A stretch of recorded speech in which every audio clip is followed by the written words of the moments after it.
Anything that's every day is a significant percentage of your life. Compare yourself to who you were yesterday and not to who someone else is today. One of the things I tell people when they're trying to develop a vision for their life or an implementable plan is make a bad plan. Like, make the best one you can, but don't get obsessive about it. It's like, make a plan, implement it. You'll figure out when you implement it why it's stupid, exactly, and then you can fix it a little bit. And then you can fix it a bit more, and then you can fix it a bit more.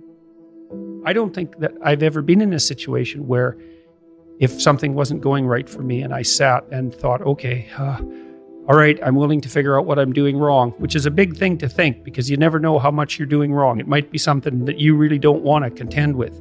But if you clear some space to meditate on that, the probability that you'll figure out something that you did that was stupid, that's bending you and twisting you in the wind, you'll get an answer very, very rapidly. The answer to how you pay for your past sins isn't by jumping off a bridge. Well, how much do you need to be beat up? Enough so you fix the problem. No more than that. Minimal necessary force. Don't hit anything harder than it needs to be hit. That's a good rule of thumb. Is there something I can do now to atone for what I failed to do in the past? So let's say you go over your past with a fine-tooth comb and you decide you're going to take responsibility for everything that you did that was wrong and everything that you failed to do that you could have done that was right. It's like, does that change the world? It's like, depends on how thoroughly you do it. You might say it changes the world like nothing else possibly can. And I think that that's actually right. And that's also a frightening thought because it means that things would be way better than they are if you weren't so damn useless. There's this unlimited power that's associated with genius, but it's constrained. And that's really what the human spirit is like, because it has this aspect of the infinite.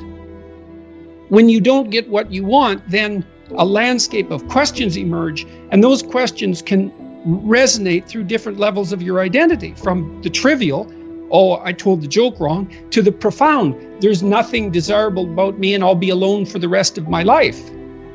It's daunting to even consider that. And then there's the discipline and responsibility that necessitates, which is also daunting. It's like, oh my God, the problem's that serious. I'm really going to have to get my act together in order to not contribute to it, much less solve it. And so the problem is terrible. And then the solution is daunting.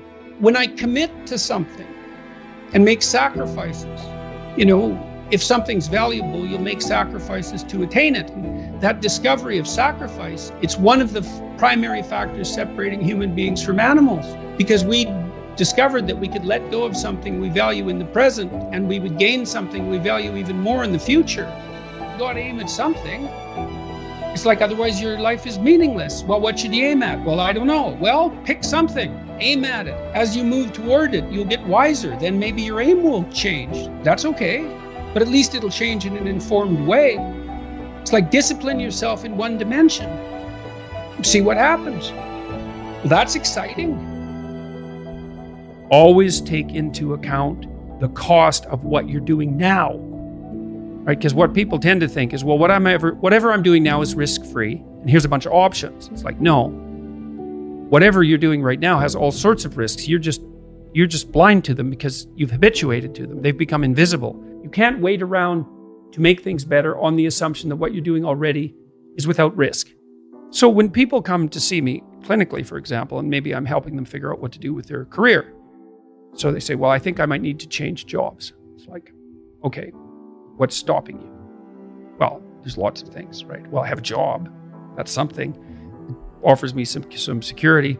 My CV isn't up to date. People don't like updating their CVs. It's partly because it's hard, but also because they're not very proud of it. So then updating your CV turns into sort of updating your life, and that's a complicated thing. And then maybe you don't like being interviewed, because most people don't, and maybe you don't like being judged. And maybe you don't like the fact that if you look for another job, there'll be 50 rejections for every one acceptance. It's like there's a whole plethora of terrible things you have to encounter if you want to change jobs. So you think, well, I'm not going to do that. The risk is too high. It's like, fair enough. What's the risk of doing what you're doing? And that's easy. You don't like it? Guaranteed suffering. Yeah. Well, yeah, and accelerating suffering. Because let's say you're 35 now and you don't change your job. Well, you'll be 40 so fast you can't even believe it. It'll just happen. Like, it'll take 5 years, but it happens overnight in the same way. And if you haven't changed, then you'll be the same except worse. So that's the alternative. if you don't find what you're doing sufficiently productive or responsible or meaningful or engaging or all of that. It's like, well, there's a big risk in changing it. It's like, yeah, there is. In our phenomenological landscape, so that's the world as we experience it, complete with emotions and motivations and dreams. And so the full range of human experience, including the subjective and the objective, let's say, can broadly be broken into two domains. And one is the domain of things that are beyond our grasp and reach, and that's the unknown. The unknown emerges. When the unknown emerges, you tend to experience anxiety. And then there's the known, and I define the known very specifically and very carefully. The known is the place you are when what you're doing produces the results you want. And I say want because that brings motivation and emotion into the game. So you're motivated to pursue something. You pursue it, and what you want happens. Not only do you get what you want, but you get validation for the structure that governs your perceptions and your actions. You know, there's lots of different ways to interpret the world, and you can maybe even make a case that there's an endless number of ways to interpret the world. And the problem with that is that it kind of disorients you in terms of what you should be doing. But just because there's a very large number of ways to interpret the world doesn't mean there's a very large number of productive, meaningful, and sustainable ways to interpret the world. And one of the things you do have to do is figure out how you can conduct yourself today so that you don't upset the apple cart in a week or a month or a year, right? Because you're playing an iterating game. One of the things I often tell my clients, and this is a really useful thing to know too, there's a lot of emphasis in the New Testament, especially in the Sermon on the Mount, on paying attention to the day. The thing that's so interesting about the day is like a page in a book. Of course, there's many pages in a book, but the page repeats. And so I had one client who was spending about 45 minutes a night fighting with his young son about when to go to bed. And so, they weren't having a pleasant time of it because it was just a constant battle. And so we did some arithmetic. It's like, okay, 40 minutes a day. So that's 280 minutes a week. So that's, let's say, 5 hours. It's 20 hours a month. It's 240 hours in a year. That's 6 work weeks. That's a month and a half. You're spending a month and a half of work weeks doing nothing but fighting with your son. What makes you think you're going to like him? Right? Well, and you think, well, it's only 40 minutes a day. It's like, don't fool yourself. You're awake, let's say 16 hours.